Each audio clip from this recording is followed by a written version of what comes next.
नमस्कार। मैं उमा रमन सेमवाल आज एक नई वीडियो के साथ, एक नई विषय वस्तु के साथ आपके सामने उपस्थित हुआ हूँ। मेरे जो टॉपिक होते हैं, विषय होते हैं, वो या तो उत्तराखंड की राजनीतिक इतिहास पे या उत्तराखंड की संस्कृति पे, ज़्यादातर मैं इन्हीं विषय वस्तुओं पे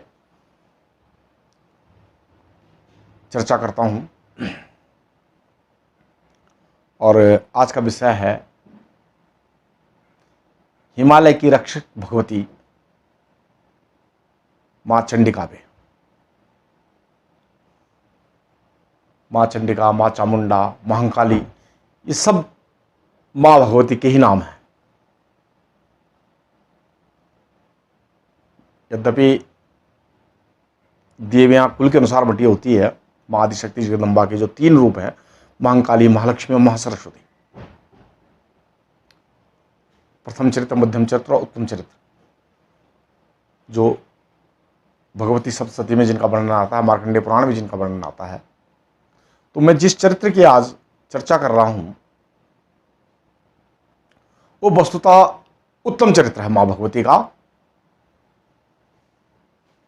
और बहुधा सरस्वती कुल की देवी।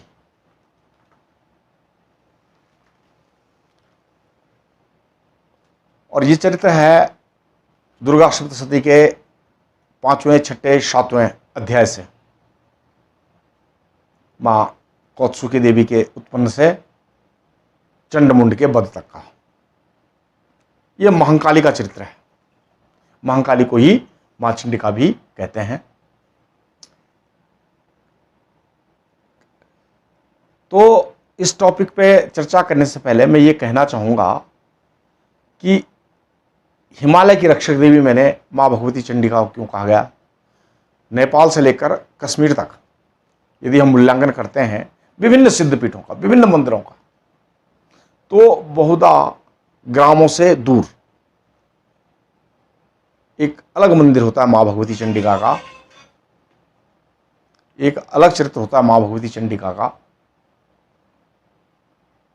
माँ की मूर्ति प्रायः श्याम वर्ण की होगी और चतुर्भुज स्वरूप में, जिसमें दाहिने हाथ पे खड्ग, खप्र, मुंड और अभय, ये 4 मुद्राएं मां की होती हैं, श्याम वर्ण की मुद्रा। तो मां भगवती चंडिका या मां भगवती चामुंडा के मंदिर हम कहें तो आप हिमालय क्षेत्र में देख लीजिए। आसाम में कामाख्या भगवती, उसके बाद बंगाल तक है माँ भगवती महाकाली। उसके बाद आप हिमालय के भाव में हमारे उत्तराखंड में आइए तो पिथौरागढ़ में माँ भगवती हाटकालिंका, और गढ़वाल में माँ भगवती चंडिका के रूप में, और हिमाचल में आगे जाएंगे तो कांगड़ा जिले में माँ भगवती चामुंडा। ये विभिन्न रूपों में माँ भगवती नेपाल से लेकर कश्मीर तक विभिन्न स्वरूपों में माँ की पूजा होती है। अब प्रश्न आता है कि अन्य जगह की अपेक्षा, देश के मैदानी भागों की अपेक्षा हिमालय में माँ भगवती चंडिका का या माता महाकाली के पूजन की विधान बहुत अधिक है। मैं पंचम अध्याय की कथा से शुरू करता हूं, भगवती के चरित्र से। जब शुंभ और निशुंभ का आतंक बहुत बढ़ गया था, उन्होंने देवलोक को विजय किया, देवताओं को भगा दिया, तो जैसे भगवान विष्णु ने राक्षसों के संहार के लिए कई अवतार लिए, वैसे ही मां भगवती के मूलतः 3 अवतारों की कथा आती है। पहला मधुकैटभ मर्दिनी, दूसरा महिषासुर मर्दिनी, और तीसरा शुंभ निशुंभ मर्दिनी भगवती का। ये चरित्र जो है मां का शुंभ निशुंभ के वध वाली देवी का है। पंचम अध्याय में कथा आती है कि देवताओं ने अपनी रक्षा के लिए और अपने साम्राज्य की रक्षा के लिए हिमालय में एकत्रित होकर मां भगवती आदिशक्ति जगदम्बा की स्तुति की। लंबे समय तक वो मां भगवती को स्मरण करते रहे।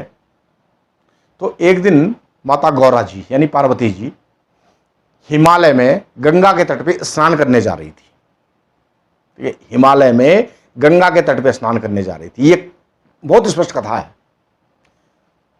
और देवताओं को जब मां गौरा जी ने या मां पार्वती जी ने, गौरा पार्वती जी का ही पर्यायवाची नाम है, ने जब देवताओं को स्मरण करते हुए सुना तो विस्मय से खड़ी हो गई और देवताओं से पूछा कि आप किसका ध्यान कर रहे हैं, आप किसको स्मरण कर रहे हैं। तो उसी समय मां भगवती जगदम्बा के शरीर से एक सांवले कलर की देवी उत्पन्न हुई जिसका नाम कौसुकी था। और भगवती कौसुकी ने कहा, माता पार्वती जी से कहा कि देवता मेरी उपासना कर रहे हैं, मेरी आराधना कर रहे हैं, इनको मेरी सहायता की जरूरत है। तो मां भगवती का ये चरित्र घंटासूलहलानि शंखमुसले चक्रम धनुरसायकम हस्ताब्जैर्दधतिं घनांत विलसच्चितांशुतुल्य प्रभम गौरी देह समद्भवं त्रिजगतां माधार भूतो महम पूर्वामत्र सरस्वती मनुभजे सुम्बादि दैत्यार्दिनीम। तो माता आदिशक्ति जगदम्बा को के श्री चरणों में प्रणाम करते हुए मां की उत्पत्ति हुई और मां एक पर्वत पे विराजमान हो गई। शुंभ निशुंभ के दूत चंडमुंड ने माता को देखा और वो मां के रूप पे मोहित हो गए, मां कौसुकी के, और उन्होंने शुंभ के पास माता के सुंदर स्वरूप का वर्णन किया। और शुंभ ने अपने दूत सुग्रीव को भेजा कि तू उस देवी को मना बुझा के ले आ और मैं उससे विवाह करूंगा। सुग्रीव जाता है मां भगवती के पास और मां भगवती कहती है कि भाई मेरी तो शर्त यह है कि जो मुझे युद्ध में हरा देगा मैं उससे विवाह करूंगी। सुग्रीव ने वो बात शुंभ तक पहुंचाई।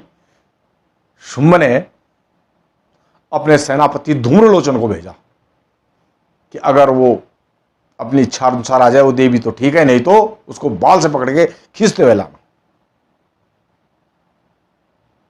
धूम्रलोचन गया, उसने मनाने बुझाने की कोशिश की, बाद में युद्ध किया और मारा गया। धूम्रलोचन का वध माता ने कर दिया। तत्पश्चात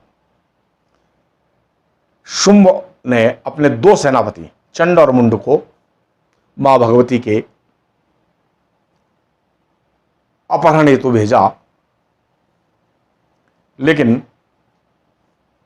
चंड मुंड बहुत देर तक युद्ध में नहीं टिक पाए। मां के अनेक अनेक रूप उत्पन्न हुए और जिसमें एक जिसको हम मां भगवती चामुंडा या दक्षिण काली कहते हैं, उस भगवती की उत्पत्ति मां कौसुकी के शरीर से हुई और मां भगवती चामुंडा ने चंड और मुंड के सर काट के कौसुकी देवी के सामने प्रस्तुत किए। हे भगवती, हे आदिशक्ति, इन दो राक्षसों को का वध मैंने कर दिया, बाद बाकी शुंभ और निशुंभ का वध आप ही करना। तो मां भगवती चामुंडा को प्रणाम करते हुए, स्मरण करते हुए, नमन करते हुए मैं मां भगवती की इस कथा को यहीं पर विराम दे रहा हूं। आगे शुंभ निशुंभ के वध पे फिर कभी चर्चा कर लेंगे। और उसे मां भगवती ने तत्पश्चात शुंभ और निशुंभ के साथ युद्ध किया। पहले निशुंभ मारा गया, फिर शुंभ मारा गया, और इस प्रकार भगवती ने देवताओं के परम शत्रुओं का अंत किया और देवताओं से ये कहा कि जब जब आप लोग मुझे स्मरण करेंगे या जब जब कोई दुखी पीड़ित व्यक्ति, संसार का दुखियारा पीड़ित व्यक्ति सच्चे दिल से मेरा स्मरण करेगा, मैं उसकी रक्षा के लिए तत्काल प्रकट हो जाऊंगी। ये माता का वचन देवताओं को है, हम मनुष्यों को है, जो मां के दिल से मां का स्मरण करते हैं और दिल से तब करते हैं जब अपने आप सच्चाई पे है। पता चला कि हम 100 चूहे खा के बिल्ली हज को जाए वाली बात है कि हमने 50 हत्याएं कर दी और तब हम 50 का गला काट दिया और तब जाकर हम मां भगवती को स्मरण करें। तो माता का ही चरित्र जो लोग जानते हो कि अति सौम्य और अति रौद्र है ना, अति सौम्य भी है और अति रौद्र भी है, तो माँ भी है, जन्म ही कारण है तो जननी, भोग कारण भारजा, और पूजा कारण है तो देवी अंतकाल में कालिका। माँ जन्म देने वाली ही भी है तो माँ संहार करने वाली भी है। माँ के चरित्र का अध्ययन करते समय, स्मरण करते समय, नमन करते समय आदमी की भावनाएं भी उतनी पवित्र होनी चाहिए, उसके कर्म भी उतने पवित्र होने चाहिए, तब हम माँ से किसी चीज की कामना कर सकते हैं। क्योंकि माँ के लिए तो सारा ब्रह्मांड में जो प्राणी जगत है, चाहे वो मनुष्य है चाहे वो पशु है, वो सब माँ के संतान के रूप में, वो आदि शक्ति हैं। और उनका स्मरण हम अच्छे कार्यों के लिए करें, सत्कार्यों के लिए करें, मानवता के कल्याण के लिए करें। तो दुर्गा अष्टोत्तर नाम से माँ भगवती का स्मरण करते हैं। अथ दुर्गा अष्टोत्तर नाम पाठ। ईश्वरो वाचा ओम शतनाम प्रवक्ष्यामि शृणुष्व कमलानने यस्य प्रसाद मात्रेण दुर्गा प्रीता भवेत् सती। ओम सती साध्वी भवा प्रीता भवानी भवमोचनी आर्या दुर्गा जया चाध्या त्रिनेत्रा शूलधारिणी पिनाकधारिणी चित्रा चंडघंटा महातपा मनोबुद्धिरहंकारा चित्तरूपा चिताचिति सर्वमंत्रमयी सत्ता सत्यानंद स्वरूपिणी अनंता भावनी भाव्या भव्या भव्या सदागति शांभवी देवमाताश्च चिंता रत्नप्रिया सदा सर्वविद्या दक्ष कन्या दक्ष यज्ञ विनाशनी अपर्णानेक वर्णाश्च पाटला पाटलावती पट्टांबर परिधाना कलमंजर रंजनी अमेय विक्रमा क्रूरा सुंदरी सुरसुंदरी वनदुर्गाश्च मातंगी मतंग मुनिपूजिता ब्राह्मी माहेश्वरी चैन्द्री कुमारी वैष्णवी तथा चामुंडाश्चैव वाराही लक्ष्मीश्च पुरुषाकृति बिमलोत्कर्षणी ज्ञाना क्रिया नित्या च बुद्धिदा बहुला बहुल प्रेमा सर्ववाहन वाहना निशुंभ शुंभहननी महिषासुरमर्दनी मधुकैटभहंत्रिश्च चंडमुंड विनाशनी सर्वासुर विनाशा च सर्वदानवघातनी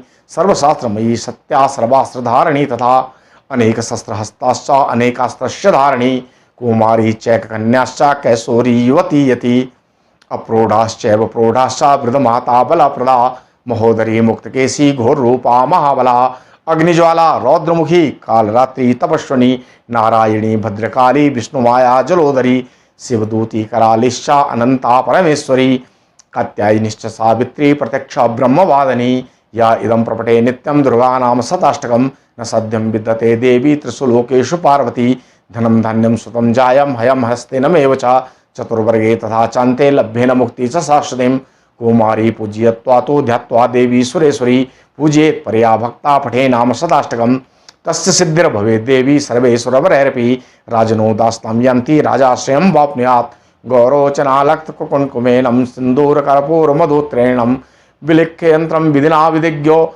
भवेत् सदा धार्यते पुरारी भौमवासा निशामग्रे चंद्र षद्विसंगति विलख्यं प्रपठे स्तोत्रं स भवेत् संपदां पदम् इति विश्वसारतंत्रे दुर्गाष्टोत्तर शतनामाध्यायः। ओम नमः चंडिकाय। जय माँ आदिशक्ति जगदम्बा। और इसी के साथ मेरा आपसे निवेदन है कि यदि आपको मेरी वीडियो अच्छी लगी, राजनीतिक, सांस्कृतिक, धार्मिक इतिहास से, उत्तराखंड के लोक जनजीवन से संबंधित मेरी जो विषय वस्तु हैं वो आपको पसंद आए तो आप जरूर ही मेरे चैनल को सब्सक्राइब कीजिएगा, जो लाल बटन है उसको दबा दीजिएगा और बेल आइकन की घंटी दबा दीजिएगा। और इसी प्रार्थना के साथ जय माँ आदिशक्ति जगदम्बा, जय माँ चामुंडा। धन्यवाद।